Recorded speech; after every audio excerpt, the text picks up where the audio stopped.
du 28 au 29 janvier 2026 restera gravée comme celle où le centre névralgique de la capitale nigérienne a été secoué à l'aéroport international d'Iori Amani.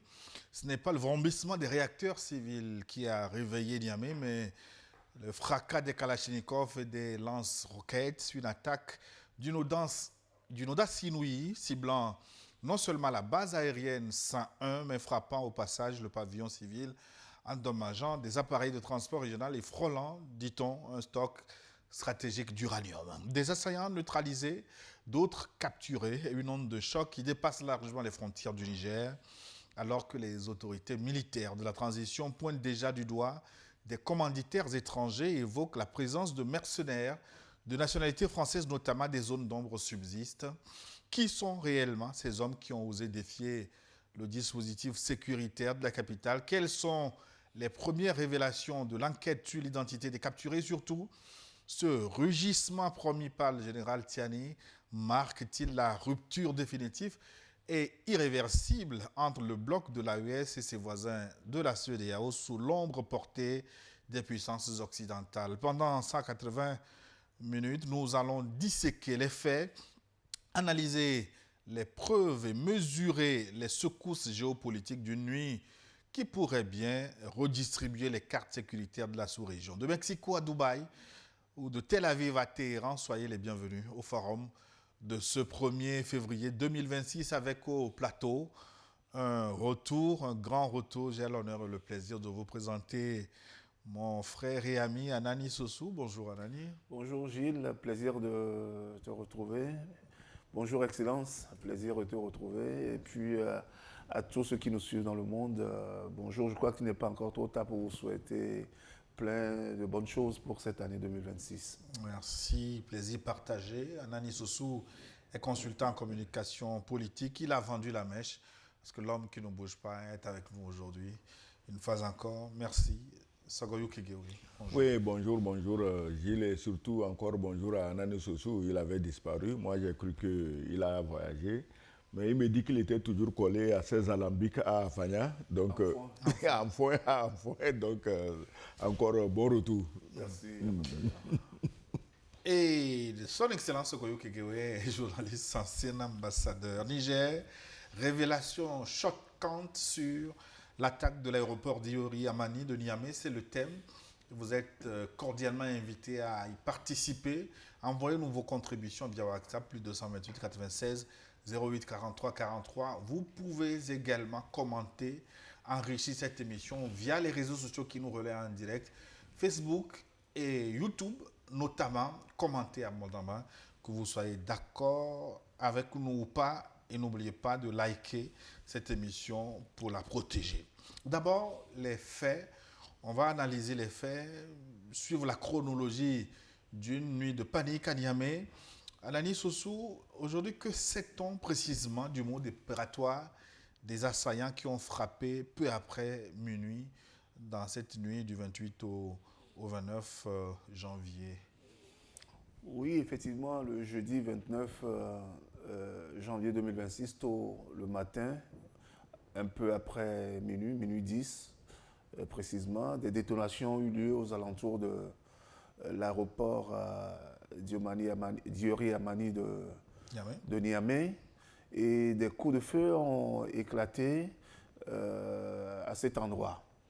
Et l'objectif était d'attaquer l'aéroport, de prendre l'aéroport. Et il faut savoir que l'aéroport d'un pays, ce n'est pas seulement que les avions qui atterrissent, qui repartent. C'est un endroit stratégique pour un pays. C'est un endroit qui permet de contrôler l'espace aérien d'un pays. Et à cet endroit, justement, il y avait l'état-major de la force unifiée de l'Alliance des États du Sahel qui était là. Et surtout, depuis des semaines, il y a au moins 1000 tonnes d'uranium qui ont été emmagasinées à cet aéroport-là. Donc pourquoi justement faire l'assaut de cet aéroport? Moi, j'ai vu deux volets.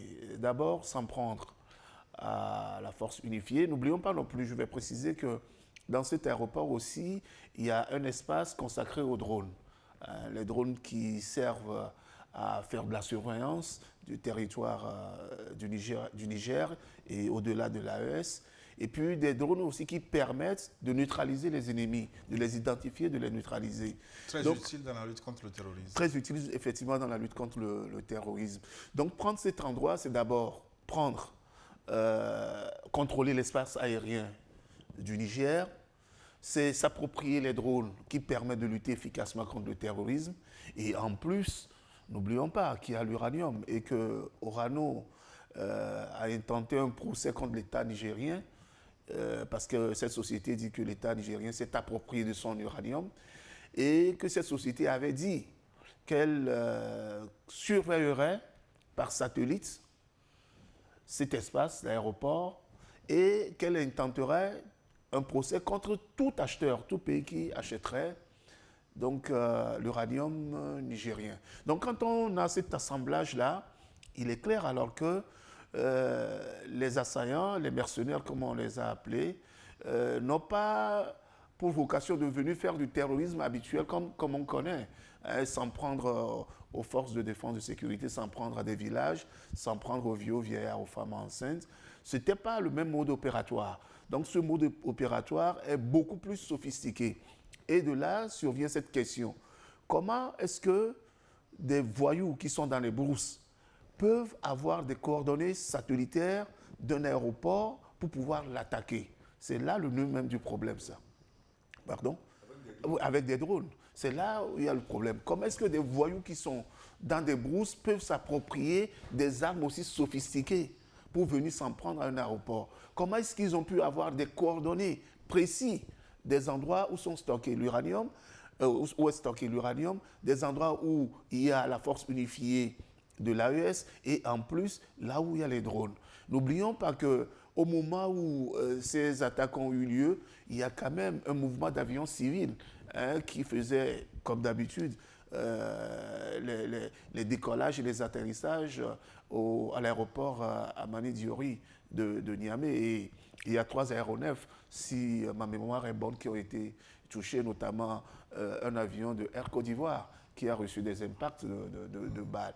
Donc, la question aujourd'hui, ce n'est pas seulement de voir le mode opératoire, mais de voir comment est-ce que ces voyous ont pu s'approprier des armes de guerre aussi sophistiquées, comment est-ce qu'ils sont en possession dans la brousse de drones et comment ils ont eu des coordonnées.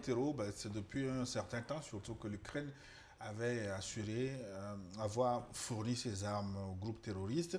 Mais vous l'avez évoqué, des aéronefs, 2 précisément, Sky et Côte d'Ivoire, auraient été touchés. Le bilan officiel parle d'une vingtaine d'assaillants neutralisés. Excellence Ogoyou Kegoué, l'objectif de cette attaque était-il la destruction d'infrastructures stratégiques, une prise de contrôle de l'aéroport, ou carrément c'est la présence de 1000 tonnes d'uranium sur le site qui était le véritable mobile de l'incursion? Il y a tout dedans. Si on peut prendre l'aéroport, on le prend. S'il faut saccager l'aéroport, on le saccage. S'il faut détruire 1000 tonnes d'uranium pour empoisonner l'air à 200-300 km à la ronde pour tuer les Nigériens, parce que pour les opérateurs, pour le commanditaire, les Nigériens, c'est des cafards, on peut les tuer, lui veut son uranium et on ne peut pas lui opposer des vies humaines. Maintenant,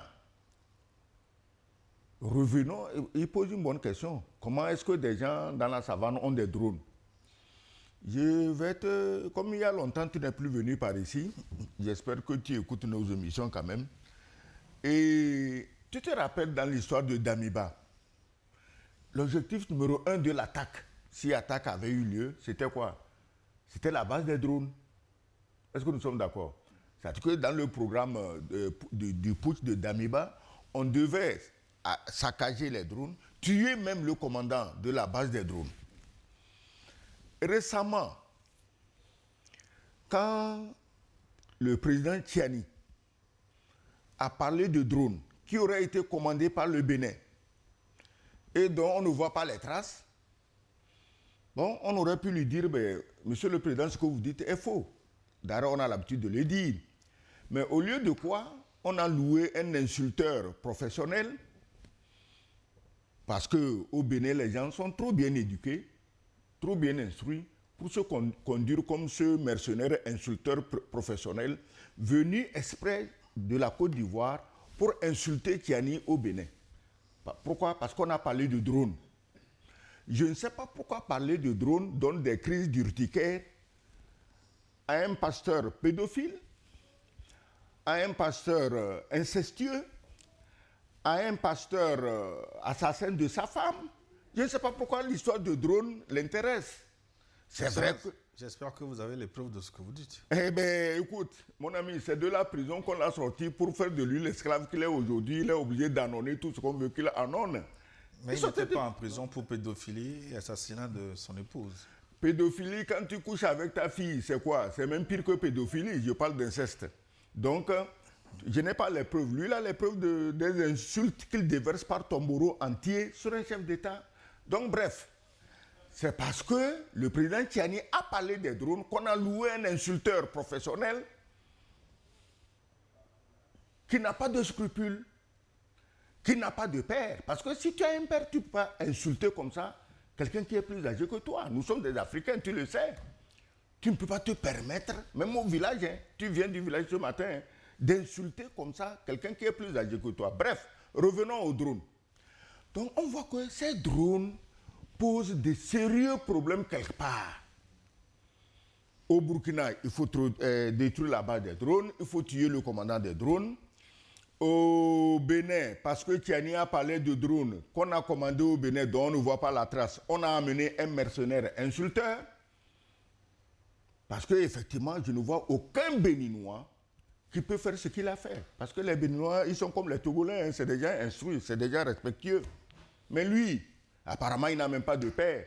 Il y a un vieux croulant qui est en train de mourir dans les bas quartiers à Abidjan qu'on dit qu'il est son père. Mais toi, tu ne peux pas vivre dans la jet set et ton papa est en train de crever de faim dans le quartier. Donc, ce n'est pas son père. C'est le genre de type qui n'ont pas de père. Parce qu'un garçon qui a un père ne peut pas dire ce qu'il a dit. Donc, les drones sont arrivés d'une façon ou d'une autre. Je ne dis pas que c'est les drones commandés au Bénin qui sont allés au Niger. Mais c'est pour te dire que si les terroristes, qui n'en sont même pas, si les mercenaires veulent des drones, ils n'ont que l'embarras de choix. Le drone des Ukrainiens, les nazis de Kiev, avec leur chef nazi Zelensky, qui ne rêve que de tuer les Noirs, comme son ami, hein, qui lui dit même de refuser de signer des accords de paix. Eux là, tuer les Noirs, c'est leur première distraction. Donc les terroristes ont l'embarras de choix entre les drones fournis par les nazis ukrainiens et les autres drones que les gens commandent dans la région à des fins même touristiques. Hein. Tu sais, tu peux commander un drone pour aller observer une réserve de faune. Et ce n'est pas la faune qui manque au Bénin. Hein? Il y en a même au Togo. Hein. Mais ces drones sont très encadrés. Maintenant, je voudrais qu'on passe à l'enquête qui est en cours entre terrorisme et mercenariat. D'abord, le profil des assaillants Nani Sossou. Qui sont ces personnes capturées? On en a attrapé une vingtaine, dit-on. On parle de la présence d'un ressortissant français parmi les corps appréhendés. Que disent les premières constatations d'identité? En fait, il faut dire que le terrorisme au Sahel a plusieurs visages aujourd'hui. Que ce soit des visages blancs ou des visages noirs, de blancs plutôt à la peau noire, ils sont nombreux. Et c'est une foultitude de mercenaires qui sévissent et qui sont à la solde, bien sûr, de sponsors et d'impérialistes qui veulent prendre le contrôle, pas que du Sahel, mais de toute la sous-région, de toute la zone du golfe du Bénin. Donc, comme l'a révélé la télévision nigérienne, parmi les assaillants et les mercenaires tués se trouve un blanc. Et j'ai poussé un peu ma curiosité pour lire un peu partout sur des forums, écouter les analyses des uns des autres. Et il semble même que le mercenaire blanc tué, son nom se trouve déjà, son identité n'a pas été pour l'instant révélée, mais connaissant le mode opératoire des autorités de transition de l'AES, il révèle toujours les identités. Il semble même que son nom se trouve dans la base de données déjà du Niger. Comme un groupe, comme un formateur des groupes terroristes. Comme un formateur des groupes. Depuis une dizaine d'années. Depuis une dizaine d'années, donc comme un formateur. Donc son nom se trouve déjà dans la base de données des services de renseignement du Niger et qu'il est déjà recherché. Et il semble également que son téléphone était sur lui. L'appareil qu'il utilise pour communiquer était sur lui lorsqu'il a été abattu. Et cet appareil mobile, certainement, va beaucoup parler de ses liaisons, de ses relations et autres. Et en dehors de ce blanc qui est tué, on a constaté quand même qu'il y a beaucoup de noirs, comme je le disais tout à l'heure, mais des noirs, des blancs à la peau noire. C'est-à-dire que ce ne sont pas des gens qui agissent de leur propre chef, mais qui reçoivent des ordres. Parce que le terrorisme aujourd'hui, ou bien le mercenariat aujourd'hui, comme on l'a connu dans les années 70-80 avec Bob Denard, ne se présente pas sous cette forme aujourd'hui. Actuellement, on a transposé ce travail-là à nous les Africains. Comme ça, on passe beaucoup plus inaperçu. Imaginez par exemple des Africains, des Noirs qui se promènent en moto autour d'un aéroport comme Niamey et qui dissimulent les armes. Ce serait difficile à intercepter. Mais des Blancs comme Bob Denard qui atterrissent comme ils ont fait à Cotonou pour déstabiliser le régime. Dans les années 70, le régime de Mathieu Kérékou, c'est complètement visible, ou bien dans les Comores, où partout Bob Denard a fait son malheur sur le continent. Donc, ces Noirs-là, ce sont eux qui ont pris la relève des Blancs qui venaient sur le territoire. Et ils sont nombreux. Aujourd'hui, la passe, c'est quoi? C'est le gain.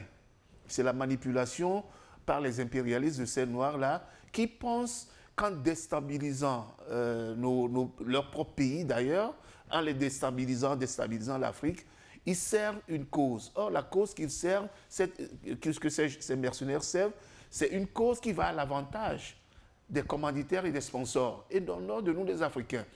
Imaginez que nous avons l'exemple ici au Togo, je me rappelle au nord du pays où le général Yak Damran, à l'époque ministre de l'Intérieur du Togo, avait dit qu'il y a des Togolais qui collaborent avec les terroristes en leur fournissant des vivres, en leur fournissant du carburant, en leur fournissant des cartes SIM, pour s'en prendre à leurs propres compatriotes. C'est de cette même manière-là que les terroristes dans le Sahel aussi opèrent.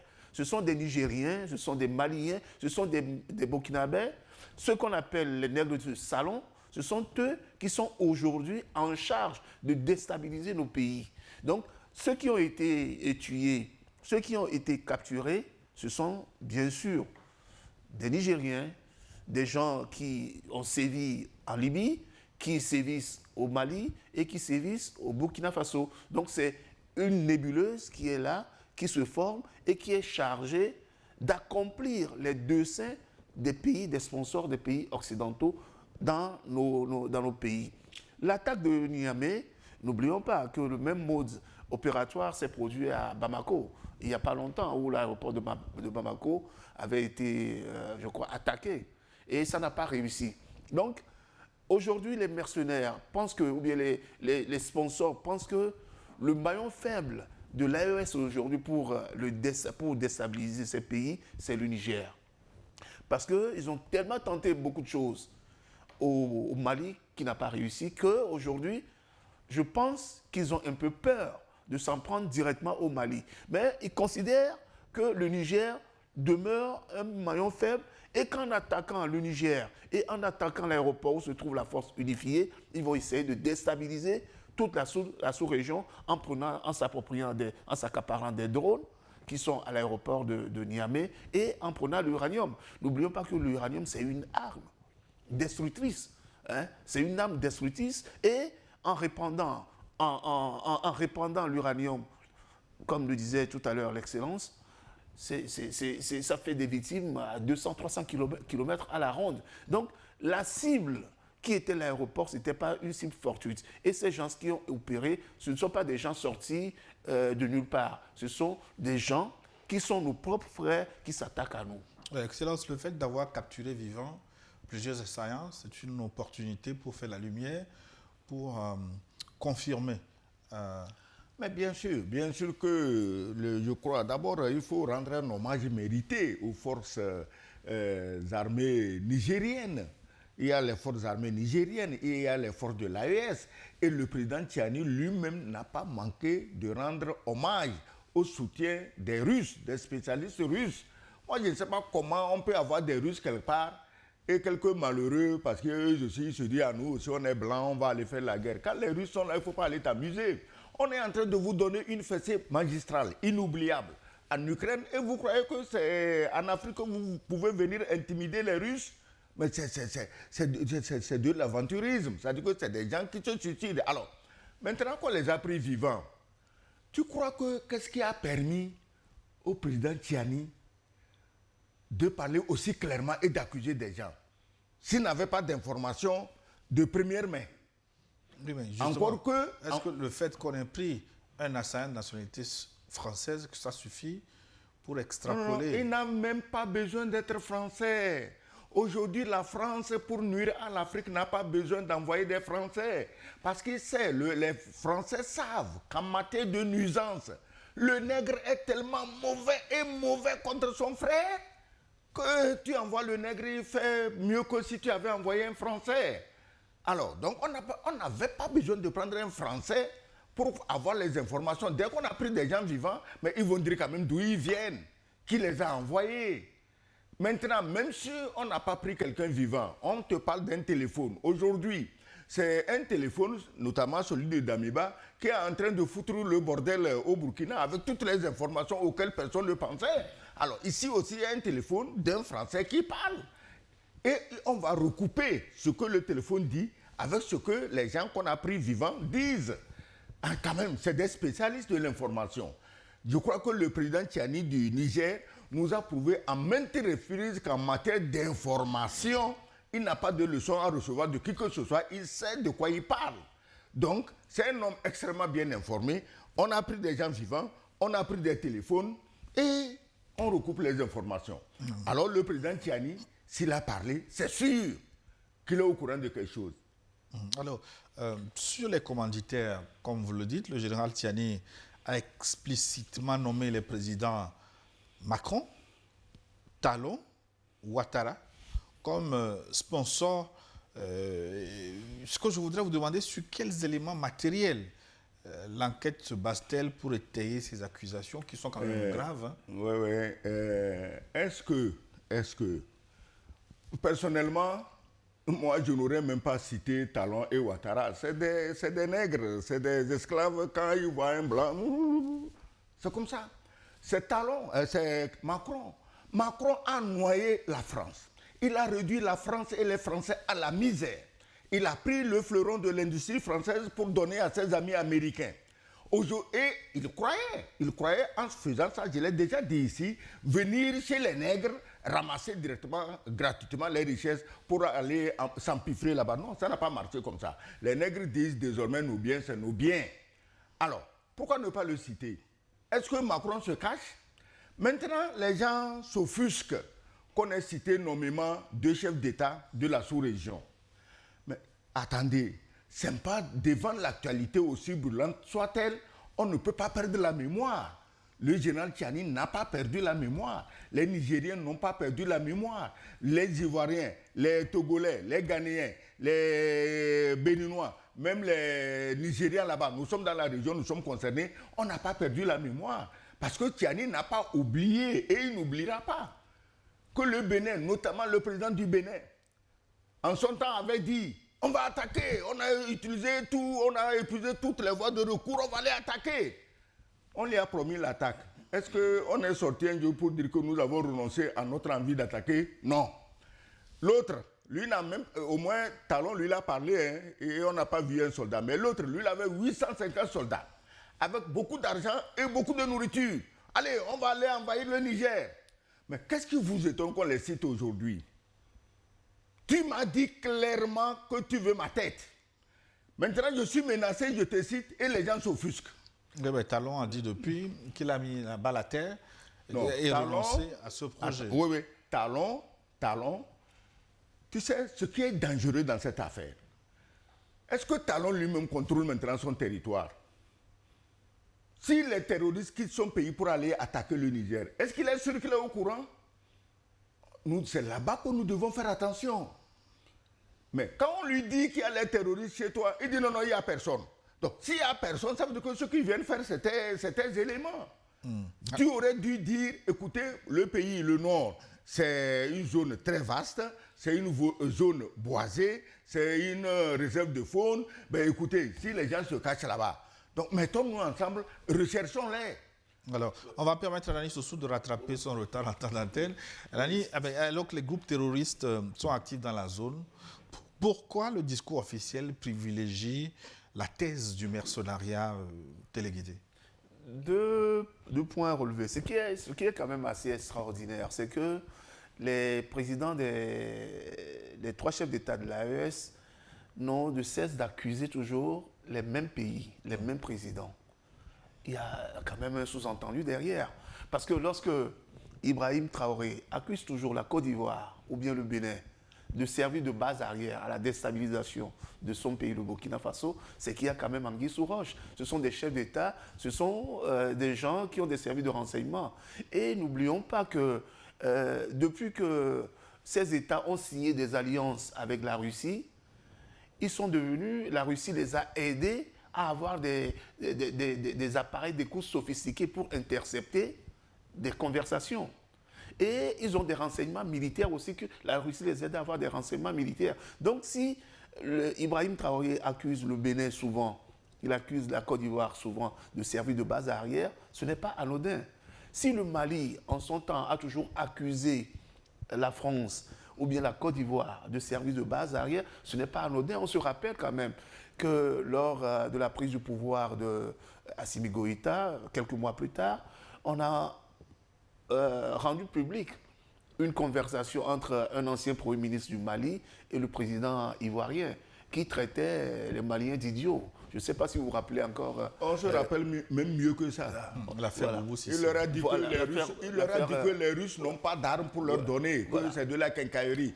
Aujourd'hui, on leur dit d'aller se mesurer à la quincaillerie russe au Burkina, mais ils sont allés planter un drapeau dans un coin de brousse et ils ont fui comme des lapins. Donc, voilà la quincaillerie russe qui fait peur. Donc le Mali également n'a de cesse d'accuser ce pays. Et Tiadi surtout, qui n'a pas sa langue dans sa poche, a souvent l'habitude de nommer, de citer nommément ceux qui l'accusent. On se rappelle que des Français avaient été arrêtés au Niger, au Mali aussi, qui ont parlé, au Burkina d'ailleurs, où des Français ont été emprisonnés, et ce sont des gens qui ont parlé.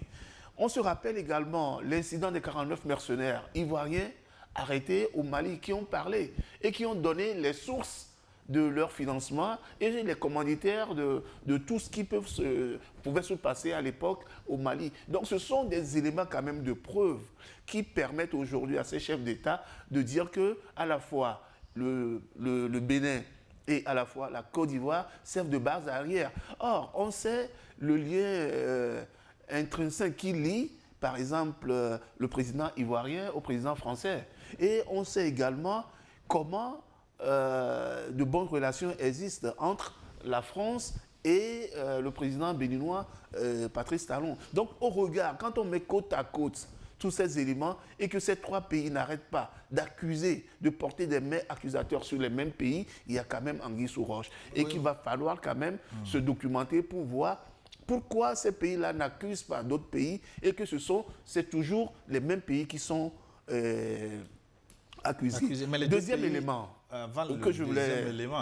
je voudrais juste rappeler que les 2 pays épinglés ont apporté un démenti formel à ces accusations. Laisse-moi terminer. Oui, le Bénin parle d'une blague, une jalousie pour un pays qui se développe. Oui. Et en Côte d'Ivoire, on a convoqué l'ambassadeur du Niger pour le sermonner et demander des preuves sur ces accusations. Effectivement, le Bénin a démenti par le biais de son porte-parole, le porte-parole du gouvernement, Wilfried Léandre Mbedi, et l'ambassadrice du Niger à Abidjan a été également convoquée. Mais je voulais dire une chose. De par le monde, depuis toujours, les commanditaires du terrorisme, les commanditaires des déstabilisations n'ont jamais publiquement affirmé qu'ils étaient les commanditaires. Ils ont toujours fait des sous-traitances. Et lorsque le poteau rose est découvert, mais ils se retirent. Et ils font comme s'ils n'ont pas été au courant. Hein? Ils font comme s'ils n'ont pas été au courant. C'est aussi vieux que le monde. Comment voulez-vous que quelqu'un qui commandite un acte de déstabilisation puisse réclamer la paternité de cette revendication? Et c'est là où je voulais, excuse-moi, je vais terminer un peu mon idée, et c'est là où je voulais venir sur un truc. Tout le monde connaît le mode opératoire, par exemple, des groupuscules djihadistes qui... Terroristes, disons terroristes. Oui, les terroristes qui essaiment un peu partout le désordre, le chaos dans le monde. Ces groupes-là, comment ils opèrent? D'abord, ils font des vidéos. D'abord, ils revendiquent ce qu'ils font, bon, revendication, mais également, ils montrent les armes. Ils montrent les vidéos des attaques. Mais vous auriez pu constater quand même que dans le cas d'espèce de l'attaque de l'aéroport de Niamey, le groupe État islamique qui revendique cette attaque-là n'a montré aucune image, ce qui n'est pas une habitude chez ces mouvements terroristes-là. Hein, ils se tapent toujours la poitrine en montrant des images. Or, ce qu'on sait aujourd'hui, c'est qu'on a montré que des images satellitaires de l'aéroport de Niamey. Peut-être qu'ils n'ont pas eu le temps de prendre les images. Non. Il faut dire une chose. Et c'était là mon deuxième point. Comment est-ce que ces groupes-là, j'ai posé cette question, comment est-ce que ces groupes ont pu avoir les images satellitaires de où se trouve l'uranium, de où se trouvent les drones et de où se situe la force unifiée de l'AES. Donc, ce ne sont pas des voyous de la bourse, comme je disais, qui, du jour au lendemain, vont avoir des trucs aussi sophistiqués pour essayer d'avoir toutes ces images, pour essayer d'avoir tous ces endroits avec précision. Il faut forcément qu'il y ait derrière un sponsor. Et c'est ce sponsor-là qui est une puissance, sûrement, qui est une puissance militaire qui peut fournir à ces voyous-là tous les éléments dont on parle aujourd'hui. Mais je voudrais citer Wilfried Léon Ngouedi, le porte-parole du gouvernement béninois. Oui. Il dit ceci: nous n'avons pas le temps, nous n'avons pas de temps à perdre avec des gens dont la seule vocation est de nous empêcher d'avancer. Oui, on veut continuer d'être premiers. Oui, je veux tu sais, on ne peut pas banaliser un événement qui a laissé sur le carreau des corps.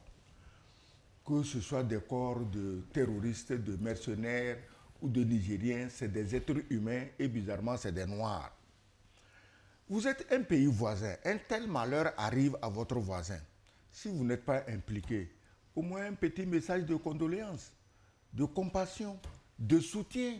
C'est ce que nous, on a appris en politique dans la sous-région ici. Quand il arrive un malheur à un pays, d'autres pays se manifestent pour le soutenir.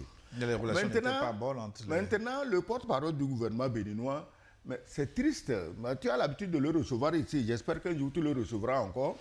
Et on ne peut pas, devant une telle situation, parler juste pour mettre les rieurs de son côté.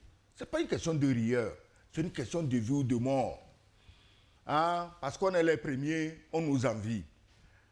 Mais écoutez, chacun est premier chez lui. Chacun travaille pour son peuple. Laissons le peuple apprécier. On ne s'impose pas premier comme ça dans les discours. Vous êtes premier, on vous envie. Mais malheureusement, le Niger ne vous avait jamais menacé. C'est vous qui avez dit clairement que vous allez attaquer le Niger. Pourquoi le premier envie le dernier? Donc, ce n'est pas aujourd'hui le premier qui est envié par le dernier, c'est plutôt le premier qui menace matin, midi, soir d'aller attaquer le deuxième ou le dernier, je ne sais pas. De l'autre côté, en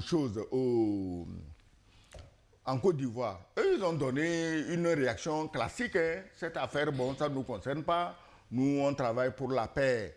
Dans la sous-région, la Côte d'Ivoire est un pays de paix. Mais la Côte d'Ivoire est un pays de paix. Le peuple ivoirien est un peuple de paix. Est-ce qu'on a besoin de dire ça à quelqu'un? On n'accuse pas le peuple. Ni au Bénin, ni en Côte d'Ivoire. Personne n'accuse le peuple. Mais comment est-ce que quelqu'un peut convaincre qu'il veut la paix quand il a mobilisé 850 hommes pour aller attaquer un pays à côté? Quelle paix tu veux? Laisse-moi finir. Quelle paix tu veux? De deux, comment quelqu'un dit je veux la paix et tu envoies ton armée kidnapper un chef village et mettre le drapeau de ton pays et après il fuit comme des lapins. Est-ce que c'est la paix? Donc on ne peut pas vouloir la paix en faisant le contraire de ce qui amène la paix. Il nous reste une dizaine de minutes. Je voudrais qu'on aborde les répercussions géopolitiques de cette attaque de l'aéroport d'Yori Amani.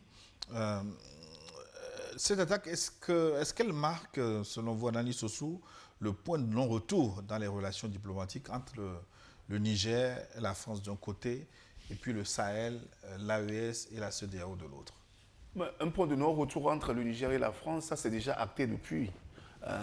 Et entre le Niger et ses voisins immédiats, ce qui me sidère encore un peu, c'est que depuis cette attaque, la CEDEAO ne s'est pas prononcée. Est-ce que vous pouvez comprendre ça? Alors qu'il y a des tractations toujours qui sont en cours entre l'AES d'un côté et la CEDEAO pour rétablir quand même les bonnes relations. Et je me rappelle que le président Talon avait dit entre-temps qu'il serait bien, et le président ivoirien d'ailleurs, qu'il serait bien que les pays de l'AES réintègrent la CEDEAO. Comment vous pouvez comprendre aujourd'hui qu'il y ait une attaque de cette ampleur et que c'est un aéroport qui est un point névralgique, stratégique d'un pays qui a été attaqué, et dans le même temps, la CEDEAO n'a même pas sorti un simple communiqué de soutien pour condamner l'acte qui est là. Or, l'Union africaine, qu'on a toujours décriée ici, l'Union africaine a condamné fermement cette attaque et apporté son soutien au Niger et à l'armée nigérienne, que d'ailleurs elle a félicité. Comment est-ce qu'on peut comprendre ça? Vous voyez? Donc ça marque vraiment un point de non-rupture entre l'AES et la CEDEAO. Et ça donne maintenant du grain au moulin à ceux qui disent que la CEDEAO est un syndicat qui est sous ordre de l'impérialisme occidental pour asservir nos populations. Donc c'est de manière très directe un point de non-retour. Et ça va changer beaucoup de donnes dans la sous-région. N'oubliez pas que la frontière Mali, je dis Mali, et Niger, Bénin, est fermée depuis un bon moment. Or, l'initiative de la CEDEAO, c'était la libre circulation des personnes et des biens. Et la CEDEAO concourt à ce que cette fermeture, cette ouverture plutôt de frontières ait lieu. Le Bénin l'a souhaité en ouvrant ses frontières. Mais le Niger n'a jamais encore ouvert ses frontières vers le Bénin. Donc, ce qui est aujourd'hui, c'est qu'il y a une rupture, une cassure entre le Niger et les pays voisins, notamment le Bénin. Et dans le même ordre d'idée, vous savez que la Confédération des États de l'Alliance du Sahel, des États du Sahel, est liée. Parce que quand on touche un pays de l'AES, on touche les deux autres pays. Donc, ça aura des répercussions du moment où le Niger va durcir ses positions vis-à-vis de ses voisins immédiats.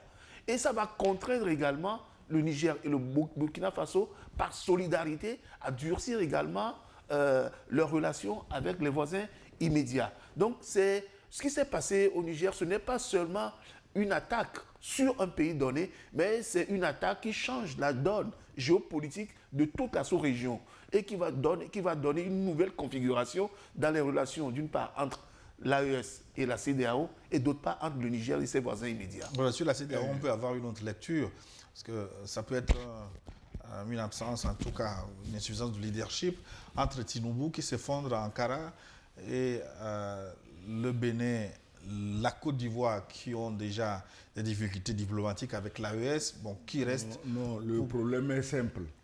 Le président de la CEDEAO se trouve à l'Élysée. Ces temps-ci, il est occupé. Il y a des protestations. Qui est-il? Je ne sais pas qui règne à l'Élysée. C'est lui le président de la CEDEAO. Il a nommé quelques adjoints locaux dans les pays. Il ne leur a pas encore dit quelle réaction il faut donner à ça, puisqu'on a pris un Français. Alors il faut réfléchir. Ces communicants doivent réfléchir à ça. On va te dire même que ce Français, c'est un Kanak qui se promenait ici, un touriste français, un Kanak. Bon, on ne sait pas, les Nigériens l'ont pris par méchanceté. Non. Donc la CEDEAO n'a pas encore reçu les ordres du vrai président de la CEDEAO pour donner une réponse. Le pauvre Tinubu, je compatis à ses malheurs parce que même s'il est ce qu'il est, il envoie ses avions bombarder des civils à Cotonou pour faire plaisir à la France, mais il est africain et dès qu'un Africain est hors de l'Afrique, en tant qu'Africain, nous devons le soutenir.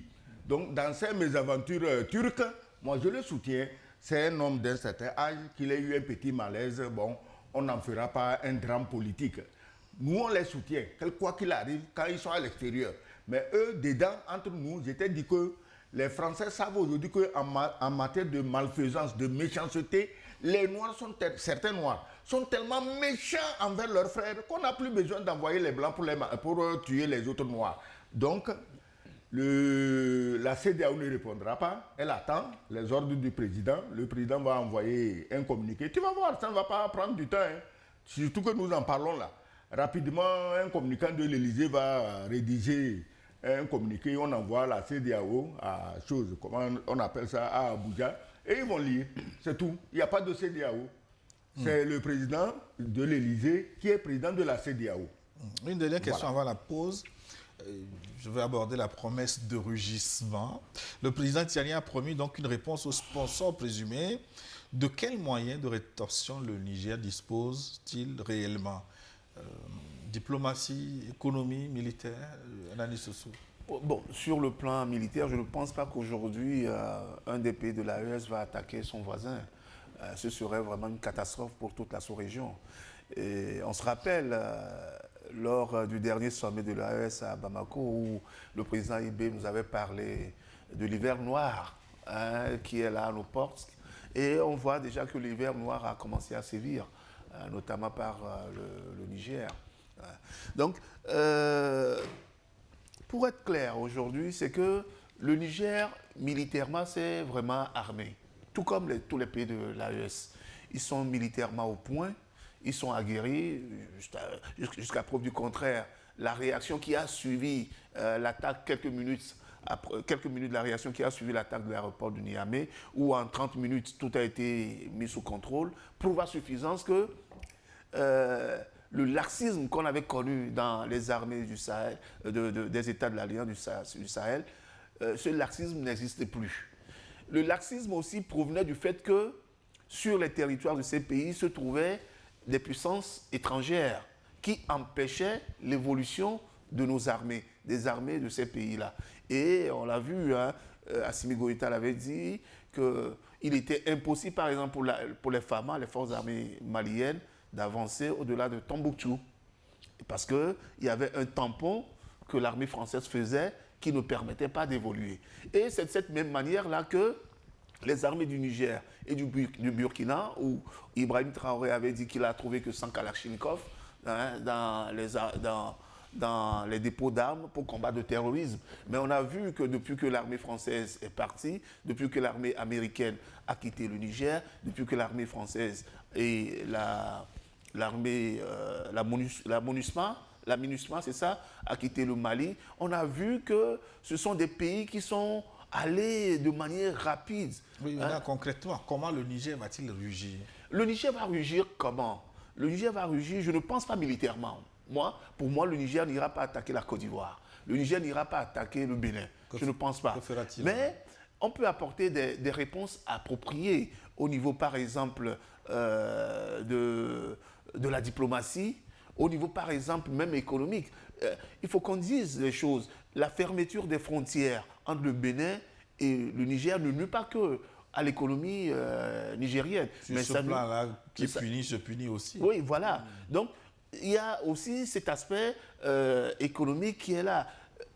La dernière fois, je suivais quelqu'un qui disait que si on retirait ces trois pays, le Niger, le Burkina et le Mali, de la CEDEAO, économiquement parlant, qu'est-ce qui resterait? Économiquement parlant, qu'est-ce qui resterait? Parce que ces trois pays, quand même... Pour le moment, dans l'UEMOA, la tête de pont reste la Côte d'Ivoire, selon les chiffres qui sont... oui, la Côte d'Ivoire, à elle seule, ne peut pas suffire. Arrête tes blagues. La Côte d'Ivoire seule ne peut pas Je ne fais jamais de blagues. Donc, attends, c'est exprès qu'on a passé 60 ans à nous convaincre que les trois pays du Sahel sont les plus pauvres, alors qu'ils étaient les plus riches. C'est exprès qu'on nous a intoxiqués, on nous a... Ah, c'est la tête de pont, c'est le champion. Non, il n'était champion de rien. Les vrais champions de l'économie en Afrique de l'Ouest, c'est les pays du Sahel. Et puis, il faut tenir compte de la superficie. 2 700 et quelques mille kilomètres carrés. Oui, mais la question maintenant, comment le Niger va rugir? Il nous reste une minute avant la pause. Personnellement, j'aimerais dire que personne ne veut la guerre. Parce que toute guerre dans la sous-région entraînera le massacre entre nous en tant qu'Africains. Et il faut éviter ça, parce que le Liptako Gourma, qu'on dit être plus riche que le Katanga, c'est ça que les Blancs veulent. S'ils peuvent mener une guerre qui va faire qu'on va s'entretuer pour que le Liptako Gourma soit inhabité et ils vont venir s'installer, ils le feront. Et ce n'est pas bon que nous prêtions le flanc à une guerre qui va nous amener à cette autodestruction. Mais si le Niger dit qu'il va rugir, moi je me dis, ben, c'est pour dire peut-être la prochaine fois que les terroristes viendront, après nous on les poursuit. Et on verra où ils vont aller. Et c'est là-bas qu'on va arrêter notre guerre. C'est une façon de réagir. Si les terroristes ne viennent pas nous attaquer, nous on n'a pas de problème avec notre voisin. Mais si les terroristes sortent de chez le voisin pour venir nous attaquer, on a les drones, on a les satellites, on les voit, on sait d'où ils sont venus, on sait où ils replient. Nous on les attaque à leur lieu de repli. Et on va voir ce qu'on va voir. Si le pays qui dit qu'il n'est pas avec ces terroristes va envoyer son armée pour combattre nos soldats ou bien nous aider à combattre les terroristes, là, ce sera clair. Tu as vu ce qui s'est passé entre Burkina et Côte d'Ivoire. Ce qui est quand même dangereux. Oui, nous allons approfondir ce qu'il a dit. Nous n'avons plus une seconde, justement, parce que nous devons marquer une pause. Le journal nous attend également des messages commerciaux. A tout de suite pour la seconde partie de New World Forum.